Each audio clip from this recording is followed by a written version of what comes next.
But one problem, चलिए solve करते हैं विश्वास की इस प्रॉब्लम को। भैया एक्सपीरियंस वेरिफिकेशन के बाद इंस्टीट्यूट विजिट करके भी वेरीफाई करेंगे, तब तो हम लोगों की जॉइनिंग में बहुत दिन लग जाएंगे।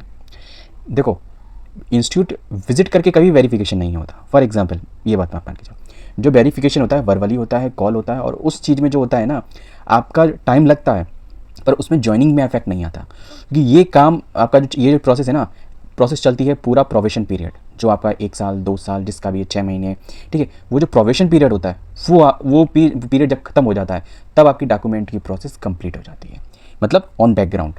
मतलब फिर उसके बाद आपके डॉक्यूमेंट में कोई भी चेकअप नहीं होगा, ठीक है, आपका सब कुछ ओके हो गया है। अगर in the scenario same time zone में अगर कोई भी दिक्कत पाई जाती है तो वो होगा। रही बात ये जो डीबी होता है जस्ट टू बी वर्बली, अब अगर मुझे आपके नंबर चेक करने हैं या फिर रिजल्ट चेक करना है तो मैं आपका रोल नंबर डालूंगा, जैसे AQ2 की साइट पर जाऊँगा, उस ईयर का रिजल्ट चेक करूँगा, आपका रोल नंबर डालूंगा, आपका रिजल्ट शो करेगा। अब फॉर एग्जाम्पल आपका एक्सपीरियंस है कहीं का, ठीक है। अब एक्सपीरियंस के लिए मुझे क्या करना पड़ेगा, मैं आपने जो एक सर्टिफिकेट दिया गया होगा, ठीक है, जिस फर्म का सर्टिफिकेट दिया होगा उसमें कॉन्टैक्ट दिया गया होगा, कॉन्टैक्ट डिटेल दी गई होगी, एड्रेस दिया गया होगा।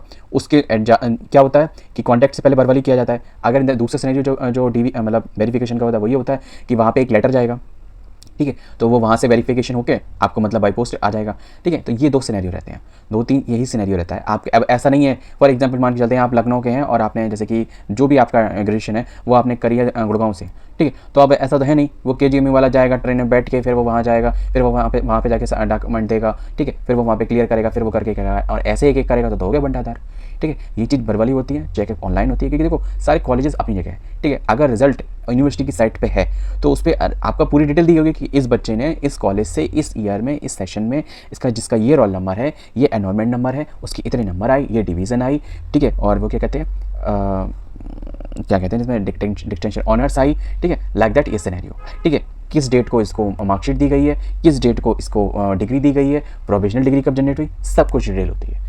कुछ भी चेक डिस्टर्बेंस नहीं होता है। 10th का रिजल्ट वो ऑनलाइन चेक होता है, 12th का रिजल्ट वो ऑनलाइन चेक हो जाता है, ठीक है। और अब देखो आधार कार्ड पे सारे CBSE बोर्ड की मार्कशीट आ जाती है, that is to be authentication आपसे क्यों करवाते हैं, और लिखवा भी देते हैं कि मतलब अगर हम यूज़ करेंगे तो आपको कोई दिक्कत नहीं होगी। क्यों लिखवाते हैं, इसीलिए करवाते हैं वेरिफिकेशन के लिए।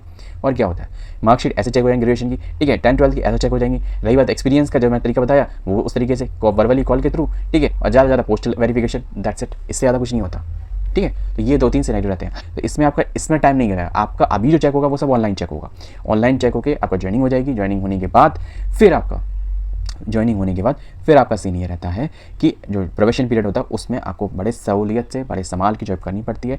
किसी से भी इंटरेक्शन नहीं ज़्यादा करना, ठीक है, किसी से भी लड़ाई झगड़ा नहीं करना, क्योंकि जिस डिपार्टमेंट में आप काम करते हो वहाँ से एक फीडबैक इन्फॉर्मेशन जाती है,